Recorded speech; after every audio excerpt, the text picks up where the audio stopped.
Hello, my name is Wesley Luster, and this is the Integrated Podcast, Integrated OKC, where we are interviewing artists and musicians from all over the state. But today, I'm here with Chandler Watson. Chandler, bro. What's up, man? How are you? I'm good, bro. How are you doing? Long time no see. Dude, I'm actually pretty fucking good. I know, right? Yeah. Yeah. Yeah, This is the second time we're doing this. It is. It is. How much do you want to talk about the first one? Oh man, we don't have to talk about the first one at all. Honestly, we're going dive straight deep into who you are, man. Like I've changed a lot as a person since the last time we've talked. Hey, I love it. We get to talk about any and all, and or none of it. You know, this is your hour. You know. Okay, I'm cool to share some things. You're a comic. Yeah. You're an artist. Clearly, you've got some of this amazing work you have sitting on the easel back here. Oh, thank you. Man, No, for real, I've never actually gotten to see any of your paintings, so to be able to see like this is actually wild, bro. This is my first oil painting. Well, second, but the first oil painting, if that makes sense. Yeah, I'm really loving that. How like you are keeping the canvas open in some areas, like that's sick. Man, it's something I learned. Like linen, a lady told me, this old lady in California, she owns this canvas company, old Jewish lady, she said, once you paint on linen, you never want to go back to plain canvas. And I'm like, and she would give me these free linen things, and I was like, fuck, she was right. So I just took what I learned from her and applied it, and it's just feels different, man. So what's different about it? Texture wise, you could feel it, and it's like, okay, and on the back of this canvas, I'll tell you off air what I do. So okay, yeah. I'll tell you off air. Okay. That one I'll tell you off air. I know what you have to do. Like, yeah, the so hint, you told me the hint. I'm not gonna spoil it. But I'm not gonna spoil your process. It's just, but linen, and like, I wish there was like a bigger fabric place here, because I used to downtown LA. They had that fabric shit. Yeah. So I would like. Oh, you lived in LA for a little bit. When? End of 2016 to 2019, pretty much end of 2019. Oh, word. And you didn't like it? Oh, I hated it. I loved it. It was everything, man. I was like, I'm gonna myself. No, I'm just kidding. No, but I felt the rainbow of emotions. I feel that. So it's like I could truly say, I love and hate LA. Yeah, I feel that. I mean, I have family family in Santa Monica, Palisades, Van Nuys. I used to stay in Van Nuys. Oh, word. Yeah. Yeah? Well, you were right next to, like, my uncle. And Van Nuys I enjoyed. I enjoyed it. Different places now, though, so. Okay, word. Because it was mostly brown people. Yeah. And I enjoyed that. A lot. Those, got communities, Man, it was just, because, I mean, I grew up, I'm an Air Force brat, so I grew up mostly surrounded by people. But when we were stationed in some pretty, like, predominantly white places at times, but once we got to Oklahoma, it was, like, culture shock. Oh, really? Yeah, like, incredible culture shock. Even the white town in Texas wasn't like Oklahoma. Oklahoma was different. In one year, yeah, Oklahoma is different. Yeah. Everywhere is different, bro. No, everywhere is different, but Oklahoma was different. Different how? Yeah, I give it some context. It's like the demeanor of the white people here. For there's no better. I wasn't gonna say Caucasian. The demeanor was different. In what way? I walked around too free. You walked around too free. Yeah, because I grew up surrounded by people. It's like, so I kind of like, I grew up surrounded by a lot of different people. Air Force Base, all walks of life. So it's like I was kind of a weird kid like that anyway, but it's just, I got here and I was just able to just talk with everybody. Let's break into that. You talk about, we want to could go to all different things. It seems like we always end up going to some very political or social, like very social conversations, So when you say you are walking around too free, that to me tells me that you feel like, other people are, either intimidated or taken aback by your what is it? You walking around I the mean, world. How you expressing yourself? What is that in your mind? You're saying I'm doing this free, and people don't like it. I guess suppose sometimes when you are yourself, it could be abrasive to some people if you're like a bit. I don't know if it shouldn't be that way. It's just. It's not around all people, so I'm trying to figure this out. I didn't find who the people I was meant to be around yet, if that makes sense. So I was like, and I was also okay being by myself and still just, saying what I wanted. Some people can't handle it. I don't know. Yeah, some people are too bold, and some people are, very sensitive. That one. And then when you get the two next to each other, it's kind of a volatile situation sometimes. Yeah, and I've gotten smart. I guess I don't know the word smarter. I just learned how to read people. Read people, I suppose, or like read the room a little better. And I'm like, maybe this is not the best place to say this word. This is not something I've been traditionally amazing at. Yeah, me neither. Because if having tact, I've had to learn a lot about getting tact. Through a lot, I put my foot in my own mouth. Hi, me as well. Hey. And so it's like scene. But still, sometimes it's like I don't care. Yeah. It's just. Speaking of not, caring, let's talk about what we do care about. Word. Which it seems to be, painting. But I know you're also a comic. You host shows here in Oklahoma City and stuff like that. The last one I saw you doing was a dope comedy show. Mm-hmm. I don't know if you've done anything since comedy related. No, I actually haven't. So it was a dope comedy show at Supermax, and like, what is it? Emily and Jordan reached out. Oh, at first started out like they wanted me to paint a mural. I'm like, yo, I do comedy too. So from there, it just built up the idea.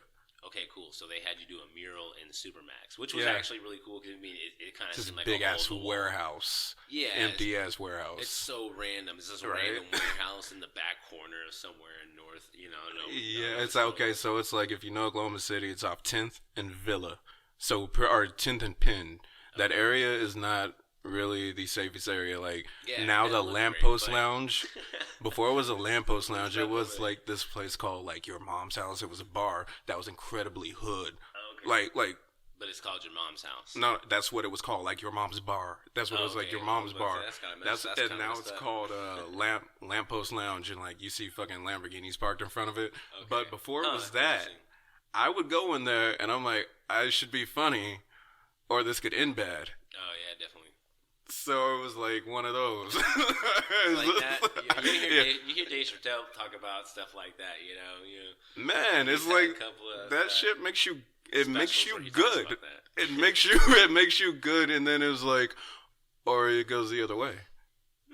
Because I know like that place got canceled because one of the comedians said some shit to one of the dudes, and one of the dudes is like, again, read the room, because you're not talking to some dude who's just like, oh, I'm just here to see jokes. You're talking to a guy who's like, oh, nigga, I got it in the trunk. And I'm like, bro, I'm not here for that. It's like, we're not doing all that. Nobody is here for that. But you know what? I've definitely seen comics like say, not condoning this at all. I mean, whether it's with, that community, more, hood community, or if you're even more just like Italian white people, what I'm saying? Or like just rednecks, what I'm saying? Redneck white people will fight too. Mm-hmm. You get up on stage and you're just saying just the wrong thing, and you're just because you can say the wrong thing to anybody. To anybody. You don't know whose cousin or uncle nope. or it doesn't matter. For real, you don't. You just don't. And it's like, so it's just reading the room, and like especially at certain places, and some people are better than others. That's all I can say. I've seen a lot of funny stuff happen. Mm-hmm. I saw one dude in Long Beach. He was a Hispanic dude, and there was these black women in the back just having a great time for a birthday party. Mm-hmm. And then he started just going in, just saying not funny, mean shit. Yeah, word. And then somebody's like, "What the fuck you say, boy?" And then he just kept going in. He like, Bill Burr is, right? Yeah. Have you heard about his shit in Philly, wherever he just went out? Like, anyway. I've never heard of that, but okay. I know that his comedy in particular is very, very, very abrasive, very direct. Yeah, this dude was trying to have that type of moment. Right. So, but you're not Bill Burr. You don't have security, bro. No, and it wasn't funny. It wasn't funny. That was the worst part about it. It just was mean. You have to. Be so funny with these women started coming at him. So I just stood back and I drank my drink with a smile on my face. I'm like, this is exciting. Wow.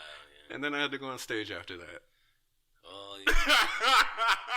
I don't know. Did you get your ass beat after that? No, that was good because I was fine. I did actually all right. Okay. Because, but I mean, if you won't get your ass beat doing comedy, then you must be going in the right direction. Maybe. I mean, sometimes there are topics that gauge that situation. No, it's just because people don't know how to really feel.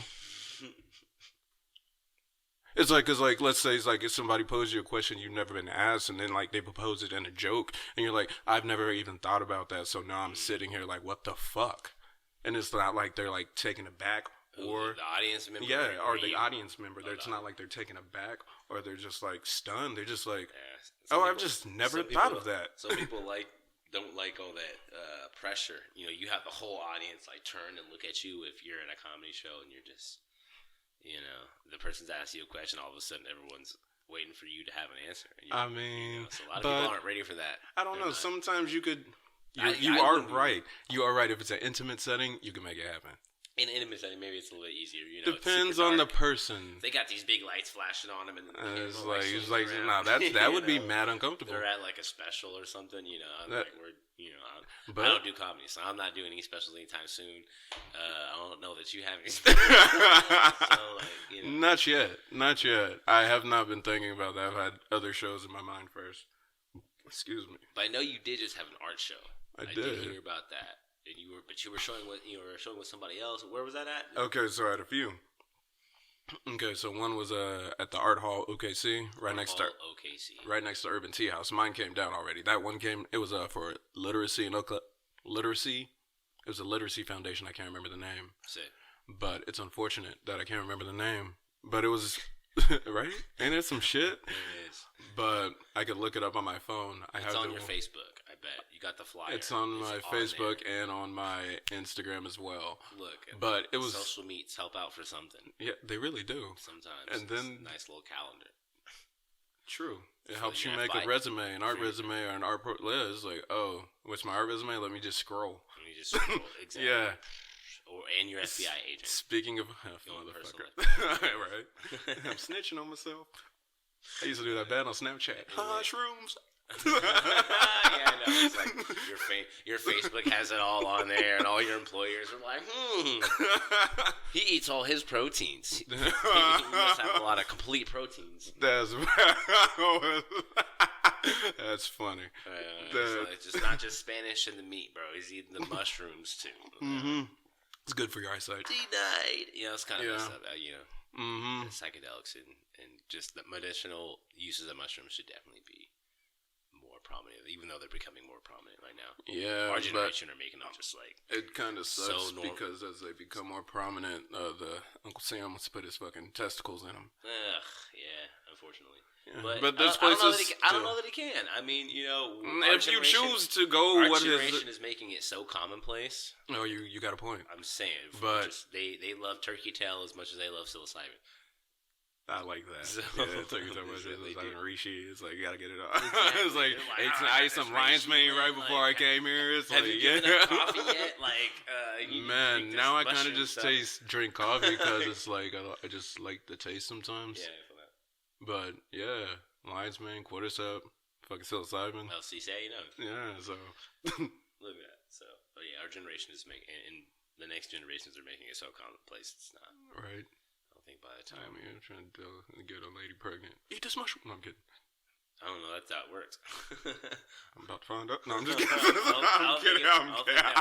I am kidding. No, that sounds like a joke waiting to happen. Though I need to write that shit down, or it's actually recorded. Yeah, we'll see. You know, what kind of baby will come out? Watch that shit come out as a fucking dolphin. Joke.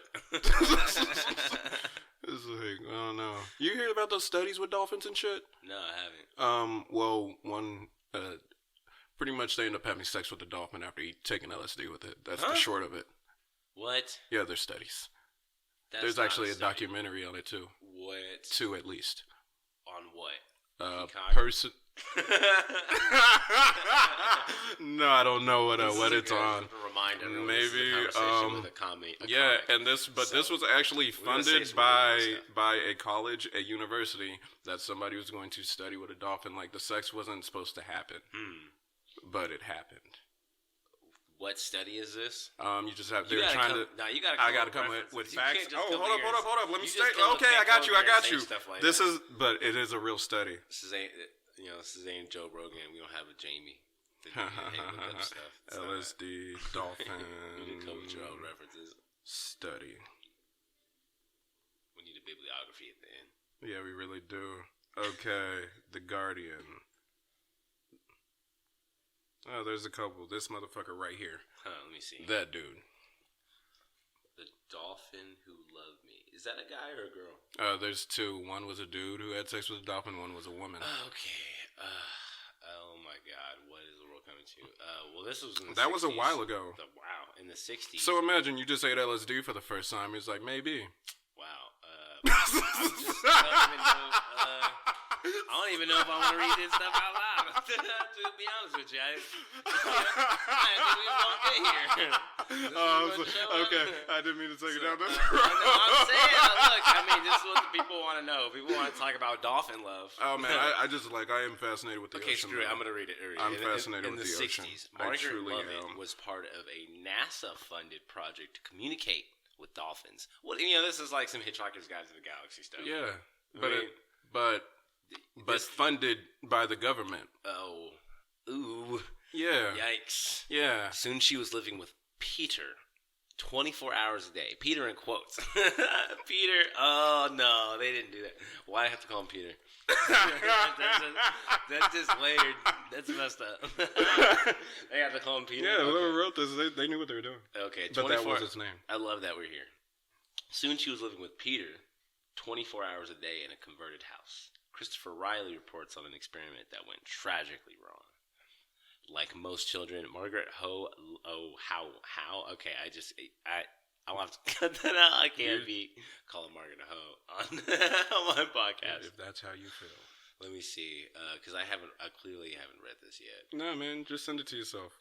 Nah, but are you trying to verify it on air? Basically. Okay, understandable. I won't throw no more facts out there until I have the references on hand. I'm saying.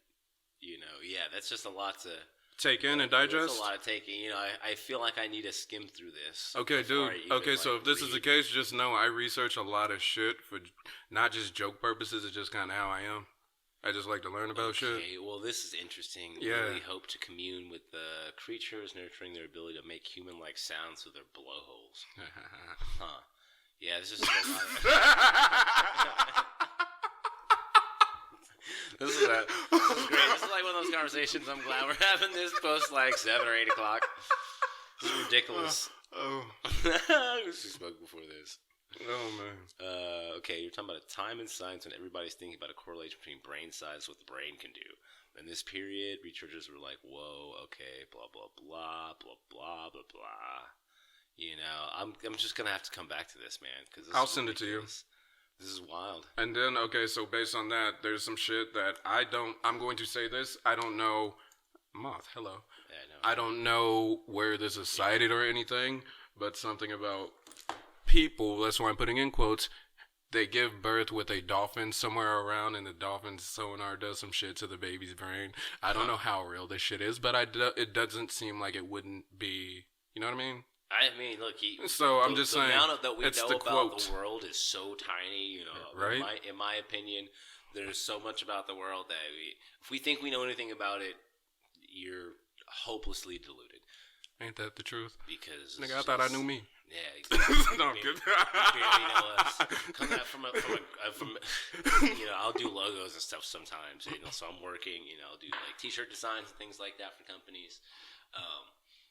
But you're working with people who have a vision, and it's something inherently that you don't understand. Like a vision, it's like, I have this vision for this thing, and only you only inherently know bits and pieces of it, unless they can really convey their vision to you. Not usually. Damn. Damn. Usually, I gotta send you a question. Well, not I have to, but this helps a lot.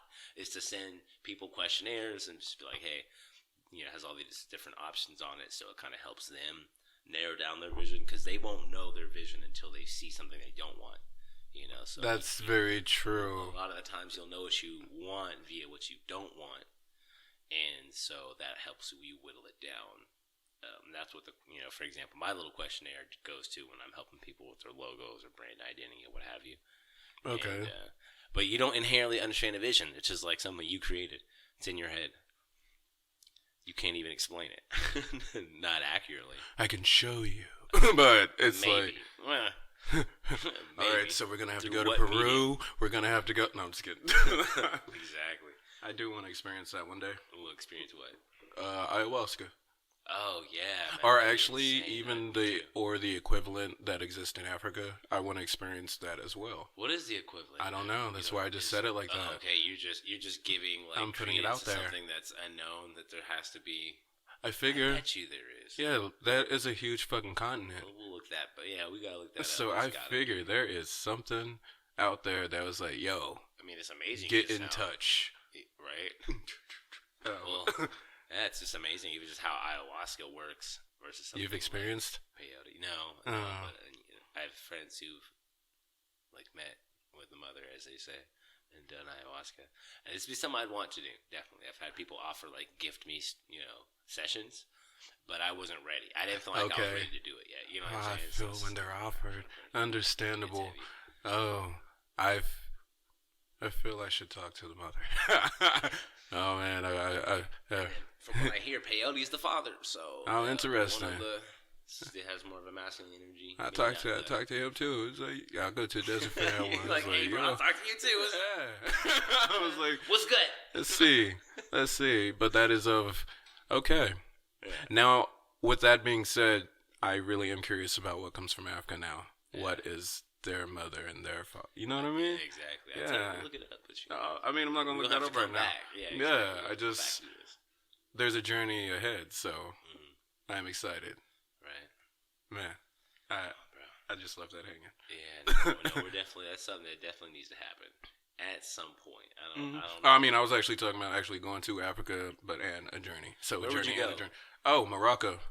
Morocco. Yeah, that's number one. Why? A friend invited me. Oh, yeah, that always helps. Always having I mean, they don't live there, but he's from there, and he's like, you need to go to Morocco if you're a human on Earth. And then the next day I met somebody else downtown LA from Morocco who visited Marrakesh. Visited Marrakesh, and he was telling me a story. And he's like, it's just interesting. So, I mean, I know that's a ridiculous way to put those two together and why I should go to a place, but that's why I'm going. I don't know. I feel like sometimes you just pick up, there's something about the energy of the moment or something about the energy of a person that you meet, and you just I trust that thing that you're saying. And then a lady at another farmer's market in a different part of town told me about Fez in Morocco. Oh, yeah. And I was like, all right, I have her email. And so and then I get back here, the art store which I work at now. Yeah. Her name's Gretchen. Porch School and Art Supply. Yes. Gretchen. She used to work there and then became a rep, but now she's in New Mexico. But she told me about her time in Morocco. Huh. And she told me about places I need to go, and this was after it was just me and her working there because everybody else had COVID, so he's stressed out. And we just chilling. And she was just telling me yeah, there's a place in Morocco you got to see. And the way she explained it, I felt like I was seeing it.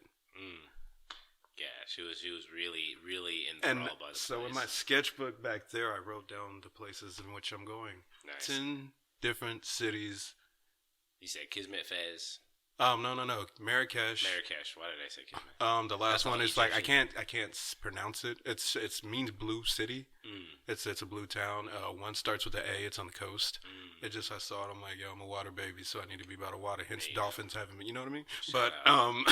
Shout out Tom Mish. But Marrakesh, Fez, Casablanca, want Tangier. I want to go there. I was like, I never knew Tangier was there because I've seen it in the movies. I'm like, I gotta go there. I don't know anything about Morocco, so you're just saying different names. Oh, and like, you have no clue? Yeah, okay. Cool. I mean, my dad and my stepmom's been to Morocco. It looks beautiful. It looks gorgeous. Man, lots of color. Yeah, I'm just ready to embrace culture, a different culture, and then once also you travel, it's a whole other game. It's a game changer. Yeah, it's a game changer. It really let me know I didn't know shit. Exactly. Once again, a lot of things let me know that. I mean, personally, I've been to Chile, South America. Oh, word. In Europe a couple times, like Paris, where in Europe? Paris, Italy, Amsterdam, Germany. My cousin's in Wildau. What's up, Jay? Wildau. It's like some little town. Okay. Germany. It's like 40 minutes or 50 minutes train ride from Berlin. Okay. I've been to Bali, Indonesia. How's that? Gorgeous, man. How was the food?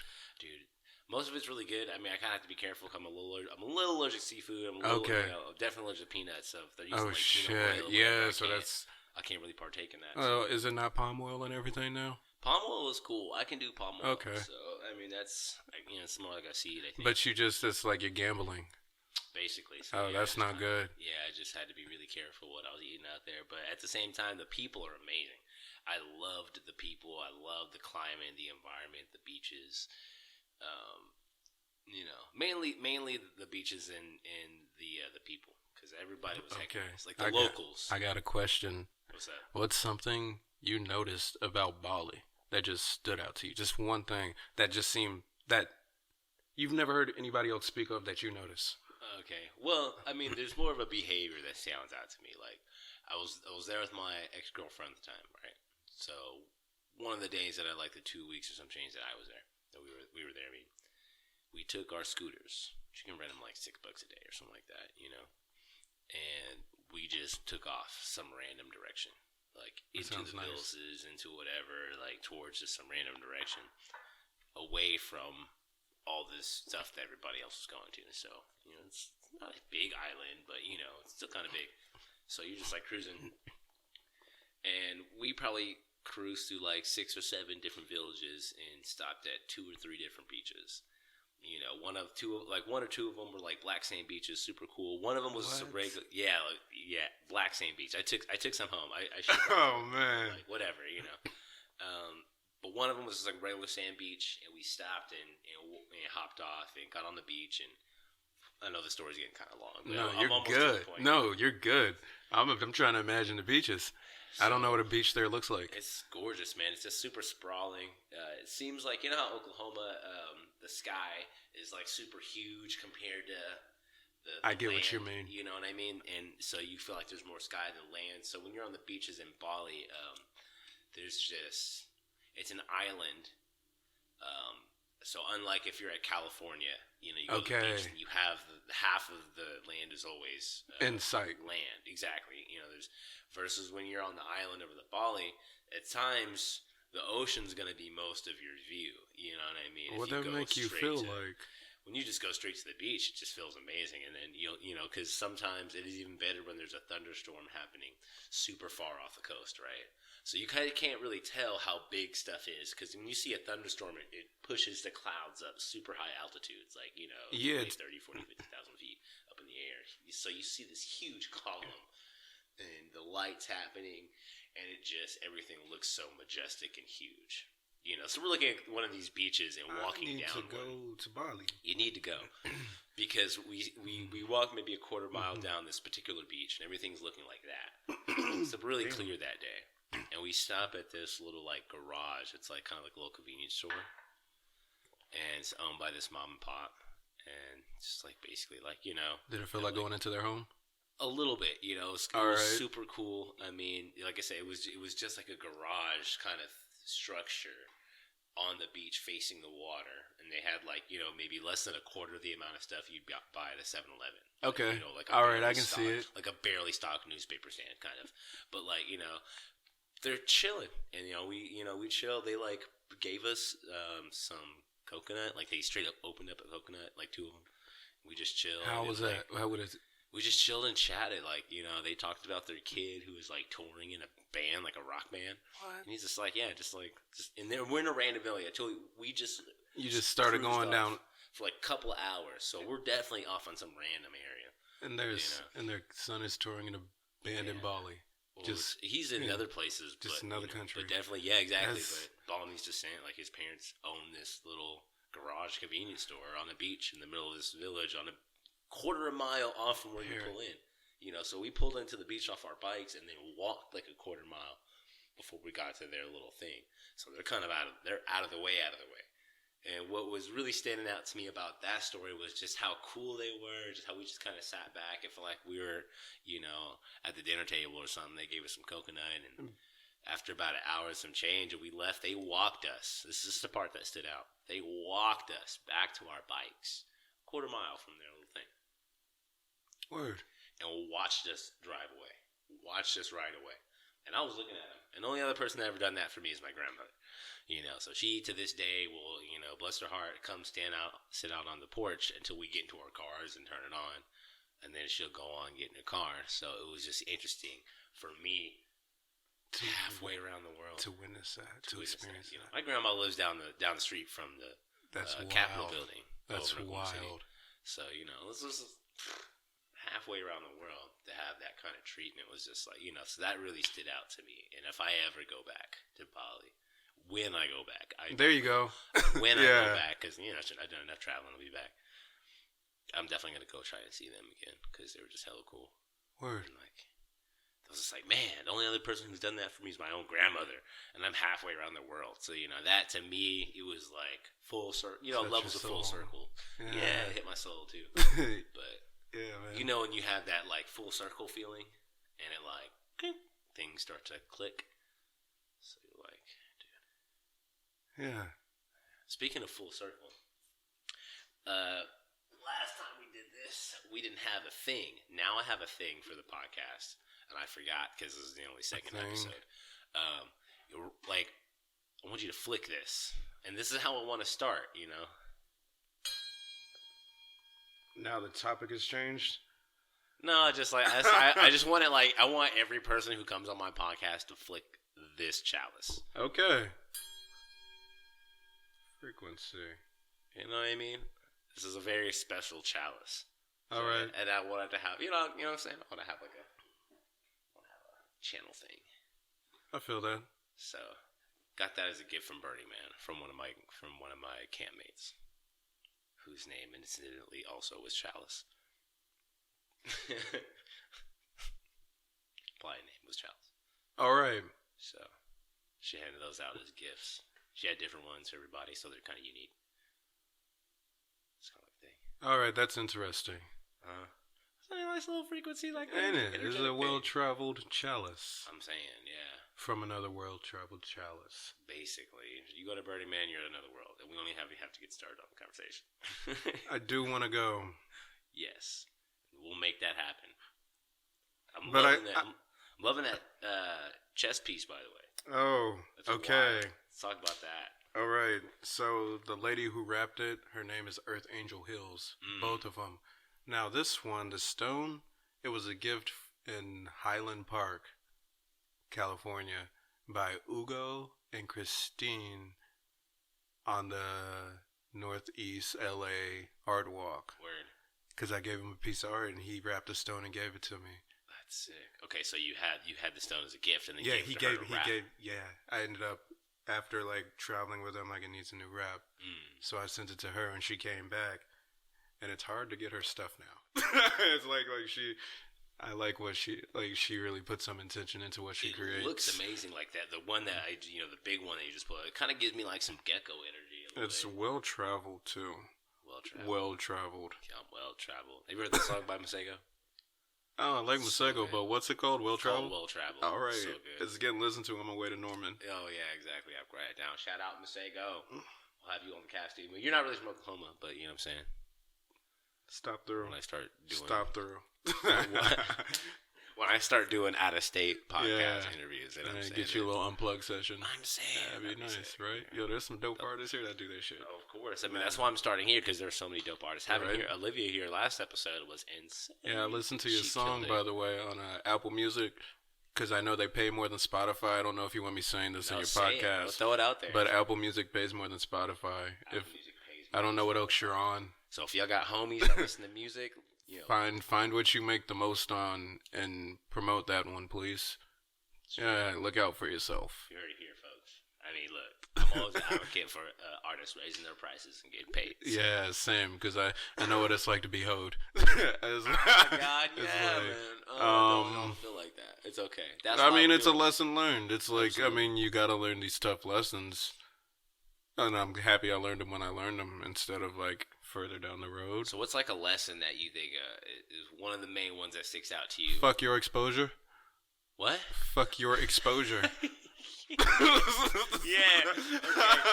Yes. Yeah. I took a second for that to sink in, but yeah, of course. That one. Oh, that's the worst thing. Yeah. If you're a business and artist comes in and offers some service, please don't say we'll pay for the materials and you'll get some exposure.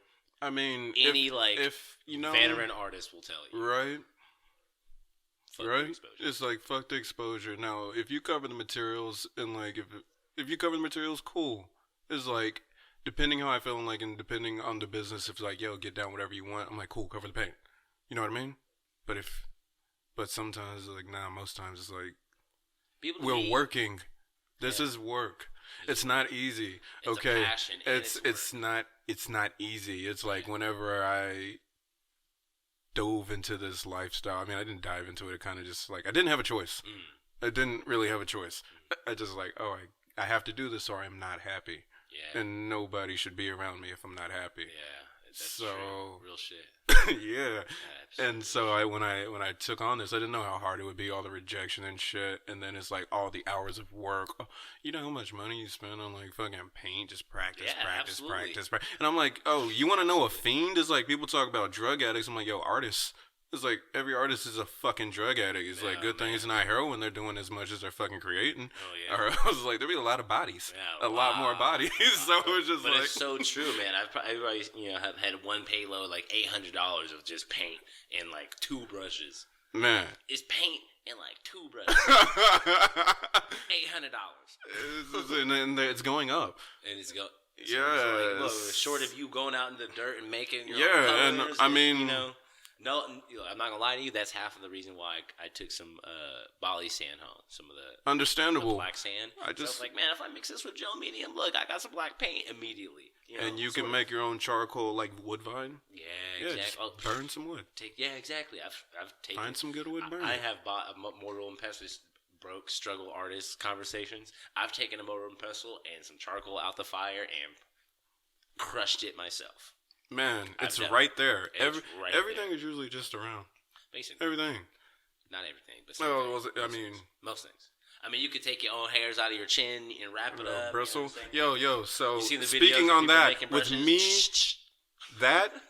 I'm about to see if deer fur would make a good brush. Because, I mean, they make a bristle from hog. Like, some brushes are made from hog. Yeah. So, I mean, if I get a deer, I'm going to see.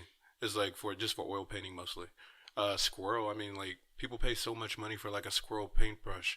And I'm like, yo, motherfuckers shoot squirrels all the time, just toss their shit. it's like, yo. Yeah, that's it's so like, true. So, and, like, with the price of everything going up, people should get really fucking resourceful. Find somebody who likes to eat squirrel. And, like, yo, give me your fucking tail. Yeah.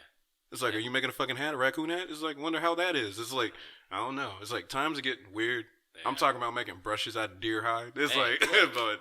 It kind of. Necessity breeds resourcefulness and creativity. This is true. And necessity breeds creativity and resourcefulness. Absolutely. Yeah. I mean, that would be cool. I mean, like, of course, you'd sit there. You'll see how long your stuff actually lasts. Mm-hmm. You know, if you made your own brush, had a squirrel tail, that's insane. That's why I wanted to have you on the podcast. Like, I don't know, some people will be like, it's random. We want to have Chandler Watson on it because your mind works super random, bro. I just want to talk to like super rando artists that just have like, I want to know what's going on in the brain. You know, and the whole. My whole hour, my entire goal is to get into your brain and just open it up on. All right, I get there's some spots it's like, nah, we ain't traveling now. I mean, we can cut it out, but like as far as the make your own brush out of squirrel tail, bro, what? Yeah, it's like once I started learning this art industry, I'm like starting to learn like a lot of things cross over to other industries as well. Yeah. And then also it's like a lot of shit you can just make yourself. A lot. canvases. I mean, I stretch mine. Sometimes I do too. like to go by. Yeah. I make my own canvases. I know. As I've seen you share on your social media. So I know we were doing everything. People are asking. I mean, its intention is first if if you have you stretched it? No, you told me you built them. Never mind, I haven't seen you share. I've seen you take photos of your prints. Correction. Yeah, no, that's all right. Stretch. I've got no, I had to check my memory. A little nail gun. Yeah. I need to get Flipped better. up. So this one, stretched it. I do want you to talk about just the inspiration behind this one. This one's kind of a breakup. Oh, this is recent. Mm-hmm. And it's not just a breakup, but it's me really learning a lot about me. Because it's I looked at myself to see how did things get to this situation. Because you know what I mean. Yeah. It's usually there are things you notice before things get to a point. Yeah, definitely. And you choose to ignore them usually, or you don't. You're afraid of what would happen if you rock the boat. Yeah, that's not a good feeling. No. And I know how yeah. So it was a lot of that, and diving in to see why I allowed my behavior to be such a way.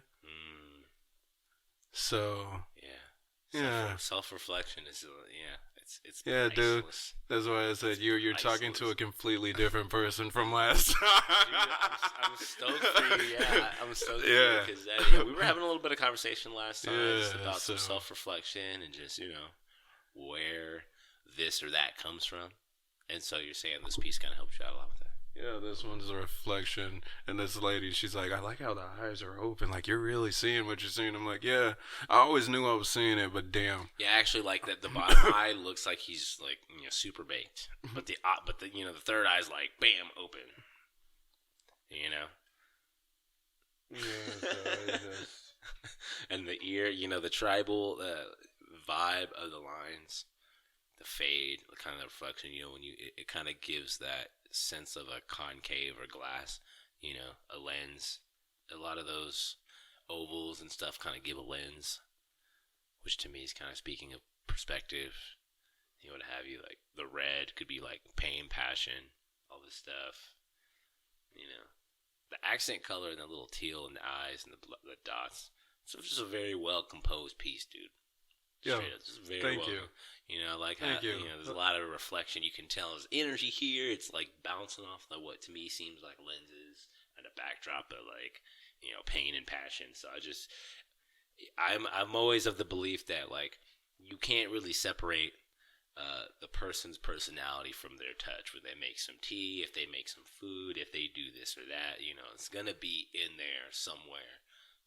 That who they are as a person is going to translate, and you don't have to try, if you just keep going, make whatever, so to me, it seems like I can always, personally, might be hubris, but sometimes I do feel like I can follow the breadcrumbs back through somebody's work. Word. I love studying other people's work. I love this piece. What's it called? I don't really have a title for it, man. Oh, yeah. It may not ever come. That's fine. You don't have to have a title. I can tell you I have a title for the next painting. And that's crazy because I've never done that before. Oh, yeah, a title before you even finish it? Mm-hmm. Word. Yeah. So it's these might be part of it, but I don't know. Part of these are going to become it. Do you want to show these on the camera? Oh, yeah, I don't have a problem. Actually... That's up to you, man. You brought them out. I can share them. They're here, so why the fuck not? If you want to stick them in the front or... All right. Tell me about them. I started working on another painting that's a little bit too quickly, when I just needed to get something on canvas. So it's what came out on that first canvas was something like this. Okay. It looks like city. Yeah.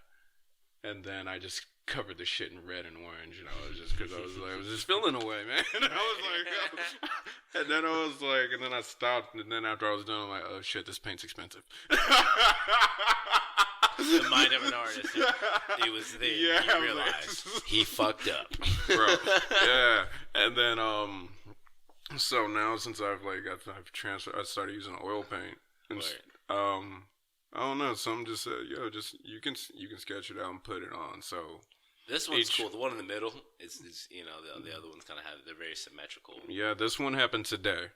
These two were which one was I don't. Yeah, you can hold that. Yeah, hold it up to that camera. So this happened today, and this one is gonna get finished tonight, and it's gonna look completely different. It looks to me that right eye is very like Terminator. Right. Yeah. And then these were the first two. Oh, that's sick. All right, so Also let's see which one was the first. This was the first. Very graceful lines. Second, yeah, thank you. That's very cool. Yeah, they're a buildup of a bunch of different lines. There's like not a whole lot of just. Read what's written in that. You can read it out loud. I don't care.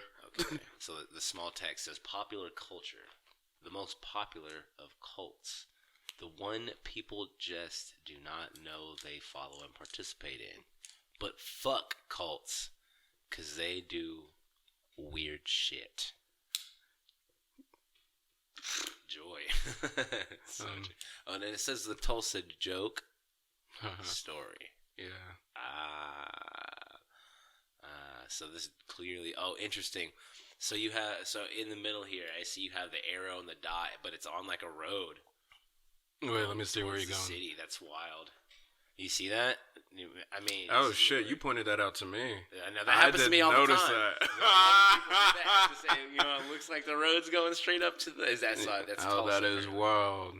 Oh no, it should. Yeah, you gotta let me scan these. Yeah, come over to the house and I'll scan them in so I could I'll show them up close. Okay. On the video. Damn, I know that's not supposed to be Tulsa, but no, that's crazy. Doesn't it? But no, I can see. Done. Yeah. You know, like when cells are moving through like blood vessels or something, they've kind of there's a little bulge or whatever. No, yeah. That's what it looks like. And then I know right here, this kind of simulates like muscle. Yeah. Muscle and tendons. Yeah, it's very organic. It's like the thing is, whenever a pin starts to die, that's whenever some great shit comes out. It was like, cause it was like, well, for me, cause like I baby them until they start to get just like, oh, that groove gets in them. I'm like, oh, now I can. I'm not gonna say what I was about to say, but now I can really get into you. Right, so it's just like, play into it. Yeah. So it was just, yeah. And with the thing I discovered about oil painting is I can get into a brush like that as well. So I'm excited, but I'm slightly terrified. I'm not terrified. I'm just excited because this eye, although it doesn't look like an octopus eye, like right here is also an eye and a fish. Yeah, the left side actually does look like a nautilus. It has like the head has the triangle thing. So some squid will have like that triangle fin thing on top of their head, and they actually have the bulge. If you look over here, left side, see that triangle that's fading left on the very left side. Yeah, hold it. Like right here.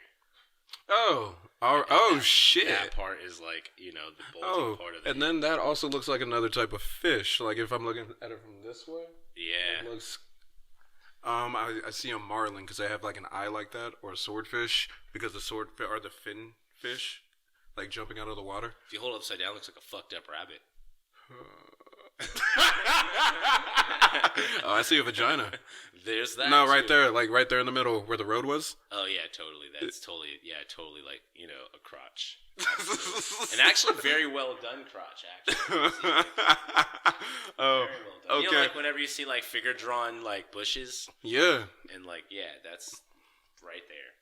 Huh. There it is. There's a lot in this. Yeah, dude, I love that piece. That piece is insane. Yeah, thank you. Yeah, thank you. Man, there's a few things I wanted to talk about art. Of course, yeah, it's man. like when they connect with people. Mm-hmm. At one of the last art shows, it was Harn Barn. It was like downtown OKC. That was the name of the place? The Harn Barn. Harn Barn. Yes. Harn Barn. And it was like it was there before the Capitol or whatever. Yeah, Harn Barn. It was weird, but so I had my art set up, and I was sitting there just talking to everybody. We were just all just chilling, having great conversation, and learning about these people. Right. And this lady looked at one of the prints, and she started crying. And it was a print that I almost didn't get made. Yeah, I love when that happens. So she started crying with this piece. She started crying, and I was like taken aback. And now I reached out to the artist who knew that lady. I'm like, yo, I need to find her so I can give her this print. Yeah. Because at the time, I'm like, I mean, I've heard of people saying they like, it was like, this really meant a lot to him, but damn, she actually started crying. And then when I looked at it, I'm like, I told the lady, her name is Kat at Red River Digital Printing. She printed it. She just printed it up for me, like, no charge. She's like, here, just, I really like this. She's like, go sell it for lots of money. And now I'm about to just give it away. But, but still, it's just. Do what you want to do, bro. Yeah. But she really liked it. And she's like, the message that was in it that I wrote. And I was like, no, I looked at it. I'm like, okay, word. I guess. And I just be leaving nuggets for myself to go back and learn. So. Yeah. Because sometimes we forget the lessons we learn. That's true. Mad true. Yeah. Mad true. So everyone I learn, I try to put it in a painting because I'll look at that and I'll remember how I felt. Yeah. I wish I had like more easels to put stuff up. You know, I'll be one of these times, like, you know, bigger production. Oh, no. I All like just this. me right now. Dude, I like what you got here. This is very surprising, like as big of a room this is. Like you made this feel like very. It feels very comfortable right now, bro. So I'm good. Sometimes I'm relaxed. Yeah. I forget the cameras are here, and that's not easy for me to do because I fuck around with cameras a lot. Yeah, exactly. So I know when the camera's on me. That's one of them things, dude. Definitely one of them things. I mean, hey, that's why I even started doing this because I felt like I would have that good conversation with people that I already have. It's usually already super genuine and just to the point, and you know, I just want to hear where people coming from for the most part. I like to argue too sometimes, and sometimes I like to just listen. So you know, I think that gives. I had to walk away from banter. arguing, but sometimes, yeah, a good debate is fantastic. But it's art, you know what I'm saying? Yeah, no, so it is. Podcast talking about art and music is where you can't go wrong. We just talked about art music. You talk what the hell you want to talk about. Right? You know, right? As well as getting your stuff promoted, I think people don't. Dude, I appreciate you. Thank you. Yeah, of course, bro. Yeah, man. Yeah, of course. It's like I remember meeting you at a Seraphine. Serafina. Yeah, she's gonna be mad at you. Yeah. Because every time I hear there was a comedian in Los Angeles named Seraphine, and I would always like, "What's up, Seraphine?" But no, Serafina. I remember meeting you at Nick's. It's a word. Yeah, just random. She just started playing back up there again. Yeah, they canceled her last one, unfortunately, but she does go back. Yeah. I shouldn't have probably said that out loud. My bad. It's all good. Nah, and I was upset because I'd be sharing her shit because I'm like, it's nice to go and just listen to her play and just get down in my sketch. It's nice. Yeah. Live music is great for that. We're gonna have her on here too. So all right, word. Be sitting in your seat and then playing some music like we had Olivia in here last week. See, whenever these artists perform live, it's like I need to find the Instagrams because like I will sit there and watch you or listen to you perform. I may not watch, but I'll listen to you perform as I draw. Right. It's like this shit is like.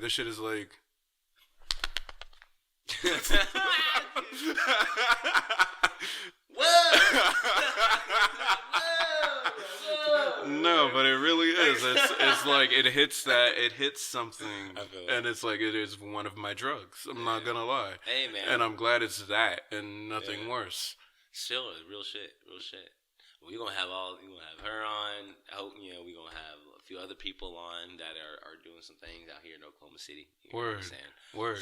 This is what I wanted to see. So it's just cool to see it come together. I feel really good to have you here. I'm honored to have you here, Olivia. I'm so honored to have had you on. You know what I'm saying? It's like I'm glad I got to hear your song. People like this, the passion, it hits me hard too. So I'm a musician and an artist myself, and I'm saying I just like to see them come together. What we all doing? Community, man. Community. It's like one thing I would like to see here is like, just like I don't know, like an artist spot. I mean, like maybe we can build it. I'm saying probably gonna have to happen, bro. It would be cool if we had enough of an artist network and like built like a whole community, like not necessarily a commune, but sort of a commune. Like you talking about that shit out in the desert in California? Well, not necessarily that. That's dope. We can, there are people here who are like Oklahomans who do Burning Man. So they're here, and I'd love to talk to y'all. Like have our own calling league. Yeah, but it would be cool to have like a whole building or something where it's all the whole building is rented out to nothing but artists and nothing but musicians, and we all know each other, and so we know what's going on. We can coordinate with each other, and I'm sure that's already out here, but just to just have another one in a different way. Yeah. I mean, I haven't. To be honest with you, I haven't done enough. I know what searching. I've seen it in other cities. Yeah, but I haven't, and it's something it has a specific like thought process behind it. There's a specific goal, So I have something in mind that I want to see created. All right. Through this and through the connections. Okay. Think about this. I'm meeting people one by one, and so dude, I've been just seems like we will off air conversations are to be had. I'm saying, yeah. So I do have some things on the mind. I do some things that want to be built from this platform, and like I said, it would be cool. That'd be cool. Yeah. That's something I just came up with just now. But the it's like when thing. people collaborate, they like something I've noticed. Some people forget is like, no, you can still work on your thing and this group thing. Yeah, sometimes it's the same thing. Sometimes you can't hit one level on your stuff because you don't have this person around you that something as simple as a conversation. I'm not saying they need to like give you a whole spot, but like something as simple as a conversation. Yeah. For example, I got the link on this house to use for this podcast at certain times through that painting up on the wall that they ordered from me a couple years ago, 2-3 years ago during the height of the pandemic. So, but I didn't even think about talking to them until I had the conversation with my uncle, and he was like, "Hey, why don't you ask so-and-so," because they're also friends of the family through different little ways, little roots. So he was like, "Why don't you ask so-and-so about their space? And potentially, basically, you can use it. If you should ask." So I asked, and here we are. So, you know what I'm saying? So, like, it's just amazing things happen whenever you bring a bunch of different people together. And that's just one link. Mm-hmm. Imagine if you had, like heck of different links here in the city. And, there are people just, come on now. Come on through. Let's, like, raise up somehow. Right. Just see each other's artwork and, let's build some shit. Right. I also noticed some of the best businesses are the ones... Well, we got to talk about that. Thank you for reminding me. I thought that's how you're going to loop that around, because that is strange how I am in this house whenever I was just, you know what I mean? Yeah. I want you to talk about that. The best businesses work when they're working together. Today I was driving in Choctaw, and I saw a physical therapy spot, and the building next to it was a massage place. Genius. Because you have physical therapy, they're going in there, work out, trying to get better, and then you have the massage place right next to it. So it's like people who are already health conscious coming to do physical therapy might. Afterwards, I'm gonna need to go over here and get this work done. Yeah, get this work done. But the buildings are right next to each other, and if you're already driving to Choctaw, it's already kind of a drive. That makes sense. Everything's already spread out over there. Makes sense. I was about to give a real messed up analogy. Genius. Anyways, I want to talk about that before you go there. Talk about what participation do you have in Boley? This is gonna sound random for everybody else. Okay. But it links to this house. Okay, so the people watching and listening to this, I'm sorry, this is not for you necessarily. It might be. If you're specifically like two people, it could be. I don't know. You never know what information inspires somebody. That's true. Hey, go ahead. Go for it. Go ahead. All right, so let's go back to pandemic. Back to the pandemic. Whenever you did that, I decided I was gonna just drive to Black Town to take photos in general. Oh, word. Okay. Yeah, so I started doing that, and I started going to Black Towns, and then I can't remember what happened, but I stopped doing it, and then I get an email from somebody saying, "Hey, would you like to be a part of this Boley book project?" And I'm like, okay. Boley Book Project. Boley Book Project. That's how they called it. That's how. The name of the project. No, that's not the name of it, but that's kind of how I called it to myself. The Boley Book Project. You know the name of the project? I don't know the name of the project yet. No, I just know in my eyes it's called the Boley Book Project at the moment. Okay. But I want to call it more. I don't know what the fuck to call it because right now. Come back. I'll flash on the screen. Yeah, because I'll figure it out after the fact. It's just because it's like we'll figure it out after the fact. But I was a photographer on it. Like there was a photographer before me, and then I was another photographer to give a different perspective, like a black perspective, if you will. But at the time, I was, of course, with my former partner, who was also my photo assistant at the time, and it worked out. But at times, it was like there's a little, I'm just without her help, I would not have been able to complete the job in some aspect. But there was there was hiccups along the way that didn't allow me to complete some of the photos I wish I would have gotten done. So I have to live with that. Yeah, it's okay. But the photos I did get of I really enjoyed some. Like, I wish I would have my film camera. Yeah, that's the one thing I forgot. Okay, so about Boley and the people I met. All right, I will talk about one stands out in particular. The first African American to run ultra marathons on every continent. What? Is in Boley? He's from Boley. He has a house still in Boley. Okay, he's from Boley. Lives here in the metro. Okay. Man. Wild. Man. That's wild. Yes. I can see you're still juiced for that. Dude, it was like, because it was whenever he's like, because whenever I was first reading, I'm like, 7 continents? And I was like, I sent it to CJ, I sent it to, and she's like, yeah, that's what he said. All 7 continents. Wow. And I'm like, all right. And so he started, okay, so I'm skipping forward, but he invited us into his house. His father started Smoke Aroma, which is a commercial smoker, which is pretty much in every kitchen around the world. Oh, whoa. Word. Started in Boley, Oklahoma. Yeah. Wait a sec. Yeah. Yeah, started in Boley, Oklahoma. But anyways, he's the third, I believe. Maurice Lee the third. Second. But oh my goodness. He started running marathons when he was 50. Huh. When he was 50. 50 years old. Insane. So he's been achieving his whole life, this dude. And then the way he wanted to do it, he said, well, if I'm going to do this, I'm going to set out on this quietly. What's his last name again? I didn't say his full name, but I said Maurice, and I cut off the less. Let me look it up. You think I would remember No, you his don't name? have to. It's cool. No, it's cool. I got you. I was just curious. No, you don't have to look it up. Because I really don't want to blow up his name like that right now, because he's living a very calm life. Yeah, I mean, I don't know if but still, let's say if anybody hears that, they're gonna want. I would want to Google that person. Yeah, that's true. The first African American. I hate saying African. The first black man. I mean, you know what I mean? He's right, but I'm mixed on every single continent. He is too. Okay, we're gonna have to have more mix. We're gonna have a lot of mixed conversations. But it's funny. He talked about his whole family heritage. His family had a picture on Life. Wow. Back from the fucking early 50s. Oof. And he's like, yeah, this people to get on stuff back then. Yeah, and he was like, this is my great grandma. He's like, we just thought she was so fair complected, but come to find out she was Irish. And it was like he was just telling me all these stories. He was like, it was amazing, and it was just so cool. And then when he finally told me about Antarctica, how he got to Antarctica, we was back in his house here in the city, not the one in Boley. Right. And we had multiple conversations with this dude. Yeah. It's I was like, here's how I want to take photos of you. Because at first it was we'll get you in Boley. And then I want to actually get you running.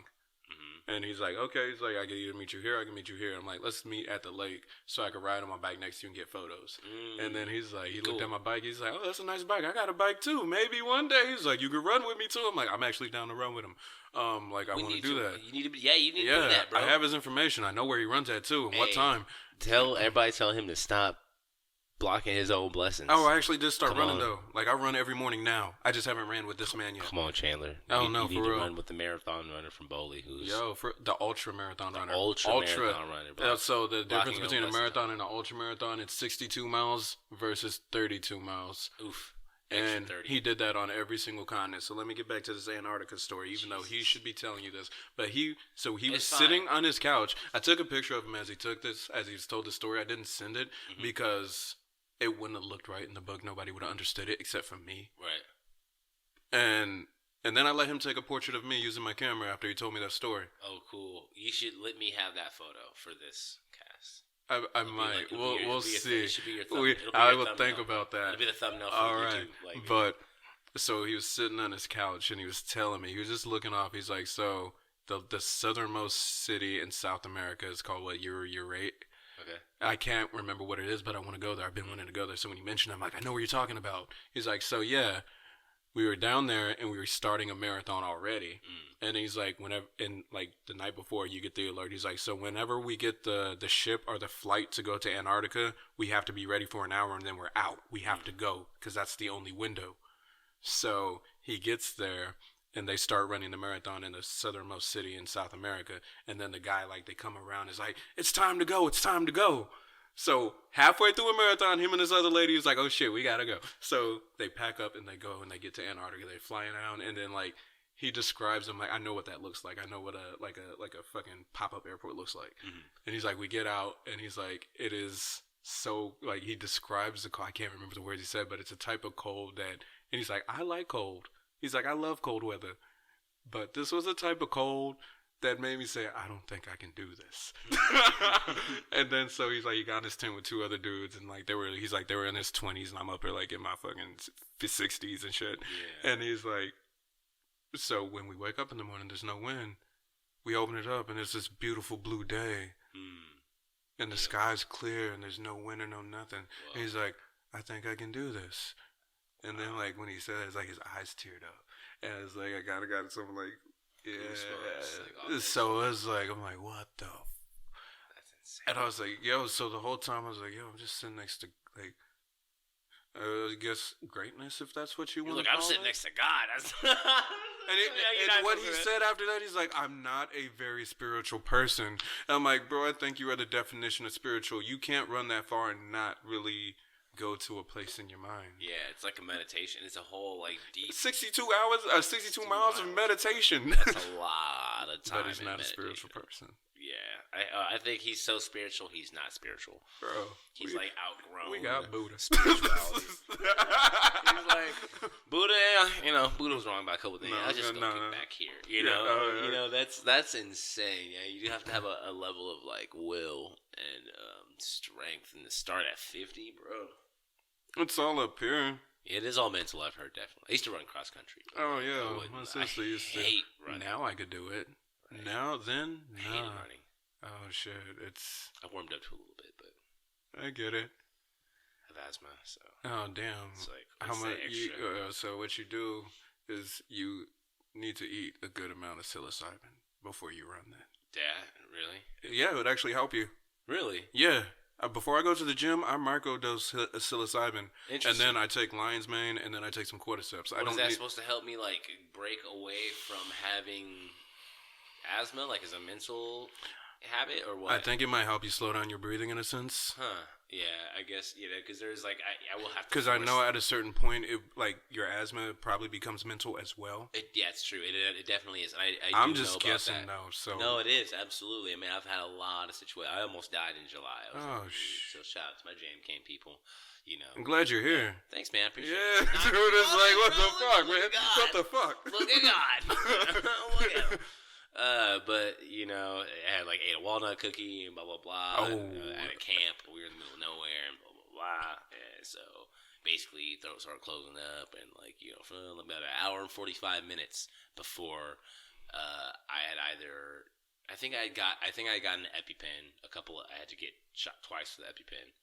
Like about 45. Where did you shoot you? It was like in the stomach, kind of stomach, leg, groin area. But it was still like I didn't really get too much relief until the ambulance had gotten there. Like an hour and 45 minutes later, I started a 45-minute drive to the place in Stanford. This is in California. Just in July. Yeah, I've done comedy in Stanford. So it was wild that like I couldn't breathe. I knew most of that was mental. Like I was fighting for breath in that hour and 45, but like. I just knew, I just had to keep going.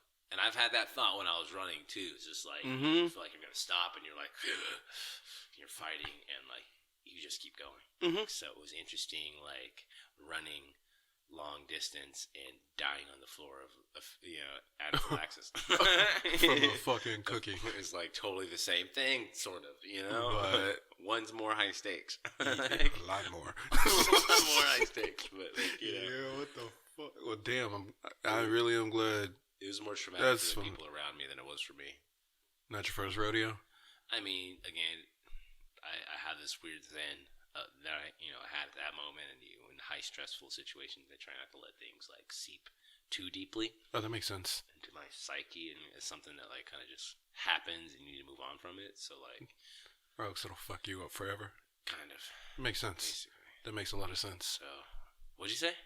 or else it'll fuck you up forever. Yeah, exactly. And then that's what I thought you said. So, yeah. So let me check back. Yeah, exactly. You know. But that's wild. So getting back on track, that was a long ass tangent. All good, bro. So you were taking photos. Was that the only guy that you got to take a photo of? Mm-mm. Who else did you? Okay, so there was. You could just say what they did. And, okay, so say their name or anything like that. One, he was a basketball player, and every year he was there. I think they won the championship. What team?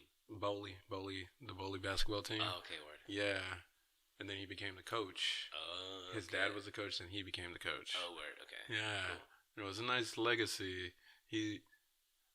I feel like I wish I would have had more time with him. He drove down from Kansas. I wish I would have had more time with him, but I got some good shots of him. Right. Yeah, actually broke into snuck into the high school basketball gym at Boley. Somehow I got in, and and then we just the lights was magically working. On the basketball court, there were some lights that worked. We just flipped a switch, and I was able to get some shots of him on that court. Although he never played at that court. Wow. Because he's like my little brother. Like his nephew played on that court. Wow. So it was just I think it was his nephew or his younger brother, one of the two.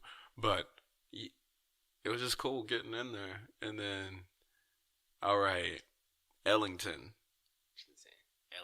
Ellington. Now this is that a first or a last name? This is her first name. Oh, okay. Okay. When you see her photos, when you say Ellington, I play music. I'm thinking Duke. Right. I mean, but go ahead. You could have probably made a song about her. Yeah. So when you see her photo, you'll know exactly who I'm talking about by the way I said her name. It's just you're gonna see. Classy. You're gonna see. It's the OG. But okay, so her father, when she wanted to play basketball, so he built her a basketball court, laid the cement, and made her a court. Still there to this day. Wow. So when we were out there, it's we walked. That's such a statement. This. He made her a whole court. Let's go, y'all. Yeah. Her father made her a court. My daughter wants to play basketball. I'm going to make her a court. Look at y'all. So she didn't know I knew this about her. She did not know I knew this about her because I did some research. So we get out there, and then she's just walking around. Yeah, this is the house I grew up in. This is one of the properties, blah, blah, blah. I'm like, yo, is this the court your father made? And she just looked at me. She's like, what? How do you know this? I'm like, and then I just pulled out my basketball. I'm like, you want to shoot? She didn't miss one shot. What? She made every single shot. I'm like, yo, this is your court. But I got some shots of her. I got behind her shooting her follow through, side shot, her man, and then after that she was she loosened up. It was nice. That's feeling good. Yeah, and then it's her court, bro. And absolutely her court. Dr. Francis. She's the mayor. Oh my goodness, she's the mayor of Boley. Yeah, she's so kind. Yeah, she welcomed me into her house. She owns the store, the mercantile store. She's always wanted to own that general store. Okay. So she always wanted to. Yeah, and then when it came up for sale, she got it. She was and her husband, her and her husband run it. It's wow. It's I got a photo of her and her husband. She didn't know I got that. I'm gonna give to them, just them two. It's it was nice. And then I'm not gonna talk about the rest on air of that particular area, right. But she showed us something in the bag that was oh, this is wonderful. Yeah, it was you can tell me offline for sure. Yeah, that's crazy. So it was just everybody out there was so kind and welcoming. It was just. Now, how far is Boley from here in the metro? Hour drive. Yeah, I would live in Boley. I would live in Boley and drive into the city. And you want to know I would live in Boley? Why? So I could shoot deer. It's probably easy out there to hunt all day. In fact, another person who I met in Boley has invited me to come hunting with him. Dude, you need to take up all I'm actually going with him. Yeah, I'm actually going. He's like marathon runner. I haven't rode him yet. Another dude want to go hunting. You know what I'm saying? Trying to get No, but I am going hunting. I am going hunting. I just need to sit him a date. Be like. Yeah, for real. But it's just so his mother is Dorothy Williams, and then Now this man himself has he should have a book written about him, and I learned this only because his mother told me. Word. I don't think she told the writer of the book. And because I looked at him like, is this him? She's like, yeah, he was this. I will have just say this man's life is more like it should be a book. Like a horror book? No, just I don't know why he did it, but just from like putting like, so I see this man, and then just knowing that like something happened to his family, and then I see this, I'm like, oh, I can see, but I don't know if I'm right or not, but I think I'm right, but I'll tell you off air. But anyways, Dorothy, stacking up a whole lot of off-air things. Yeah, can't understand. They won't be able to get to hear it. See, not yet. I'm sorry, but it is what it is. Oh, so when is it? But Dorothy Williams, it's coming out soon, though, right? Yeah, the book is coming out. Oh, but no. The Boley, but no, not yet. Oh, okay, yeah. So it's kind of. But Dorothy Williams, she's like this kind lady. She's very kind, but she needed me to hang. She had some artwork that her grandson did that she wanted hung. Right. And like, so I just went up. I went back out to Boley after the photo job just to hang her work. Let's help her. Just because it was like she was cool. It's like, that's yo, awesome. You welcome me in. Yeah. So I hung this work, and that's when she told me about what her son did, and I was like, oh shit, no wonder why he acts like this around cameras.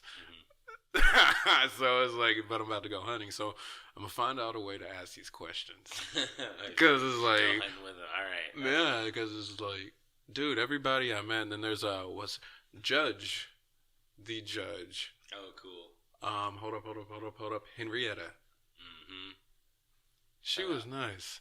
She's nice. Like, she's like, because she couldn't see without her glasses. Mm-hmm. I mean, I could give more detail, but it was like, at first when, like, I'll talk about what she said, like, we were outside and showing one of us the old historical homes, and she's like, and then she looked casual, it's like, yeah, I own the block. And then I was like, what? She's like, yeah, I own this block, that other block, and this other block too. Dang. And I was like, she's rolling deep. Yeah, and then like, yeah, Boley is, dude, the things that could be done with that high school is like, just wait, there's people, artist community, you talk about it. It's like, okay, so even where I live is an old high school, Douglas High School downtown, converted. I live next to an artist. There's another artist that lives upstairs. There was one that lived downstairs. You live in an old high school? Yeah, they converted it. What? Yeah. Where is this at? Douglas High School. Original Douglas. Look it up. Interesting. Yeah, you have to show me. If you next time you're in the city, because you say your grandma lives by the Capitol. Yeah, I live near the Capitol. Yeah. Oh, you medical, bro. I live right next to it. Up, bro. All right, just come check it out. Yeah, like I could have like walked if I really wanted to walk to Nick's. I could have. Mm-hmm. Like I ride my bike there. You're right there. Wow. Yeah. So, and before they turned this high school into apartments, it was abandoned, and I snuck in it, and I took photos of it. Yeah, now I'm living in where I snuck in. Look at God. But right, full circle, bro. Yeah, full circle. Yeah, full circle. And there's. Do you have any other shows coming up? I have no comedy shows in the works yet, but there will be a comedy tour in the works because yeah, I figure I could keep spinning my wheels, or I could really like set off on why I got into comedy. So just do a bunch of shows. Yeah, in different places. Yeah. So it's like I would like, because each place you go, you learn something new. That's true. You gotta know your people. Yeah. So a comedy tour, and then I have some art shows in mind. I can't talk about them because I just can't talk about it. That's fine. I feel that. But I'm excited. Yeah, I'm really excited. I still have my photos up at Urban Tea House, which is right next to the art hall, which I spoke of earlier. Right. Those are more like night photo. I got a lot of photos. I need to make another photo book, to be honest, of my own, which you can find on my website, ChandlerWatson.com. ChandlerWatson.com. Mm-hmm. Yeah, I don't really promote everything I've done. Yeah, let's do that, man. That's what we're here to do. So where can we find you? Where's all right, so ChandlerWatson.com. At the bottom has a link to all my social media, but if you're on Instagram, Chandler M. Watson, M as in Martin. I just gave you my full ass government. Hey, ain't that something? Yo, I'm about to change it. We're trying to lead the country. Exactly. But you can move to Thailand. It's fine. Oh man. Shit. What else? How do we find you again? ChandlerWatson.com, Instagram, Chandler M. Watson, Twitter, The Soul Rebel. Mm-hmm. I don't tweet shit anymore, but I get on from time to time to see the funny stuff. Yeah. Let's see. I have, if you're in Oklahoma City, off May and Reno, that was my last quote unquote unsanctioned mural, but sanctioned. Renegades. I It's love Renegades. it means something to me. Like I wish I did not do that on that wall because it meant something to me at that time. Yeah. Like it really, and I haven't been back to see it, which is wild. Okay. But beyond that, it's You should go take some photos of it, man. I should. I really should. Next time I go that way, You which is Thursday. You got an eye for photography, so they would be flashing those, those shots. Yo, thank you, man. Thank you. I will say I will start making short films soon too. Do you do any services, or you just basically you just create for you? No, commissions are open, especially on kicks. Hey. I didn't even bring a pair of kicks that I painted. Oh, you should have brought a pair of kicks. Yeah, man. I kicks. paint kicks. It's like some really nice ones as well. I was just ones that I didn't want to give them after I was finished. I'm like, you paid for it, but fuck, I'll give you the money back. It was like, man, advertising. Right? Yeah, let's talk about that. We'll definitely have to, I want to paint on some kicks myself. So, dude, artistically speaking, I know the place. Artwork up there. That's me. Right? That's the homie. You know what I'm saying? We're trying to build a community. Where can people find you? Oh man, y'all can follow me.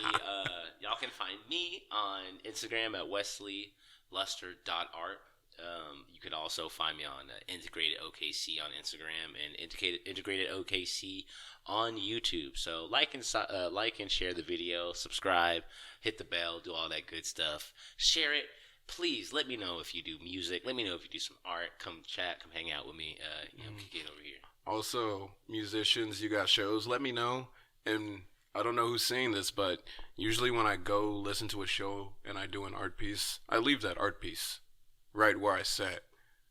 So yeah, so it's like a little Easter egg, yeah. So yeah, so I'm just saying.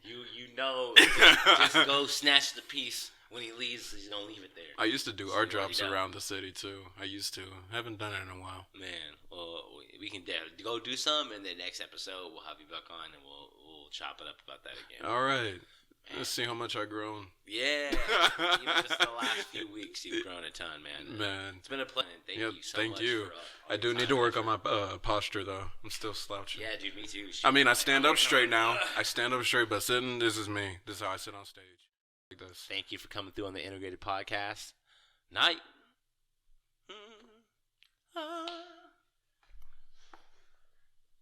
damn. It is only 8:20?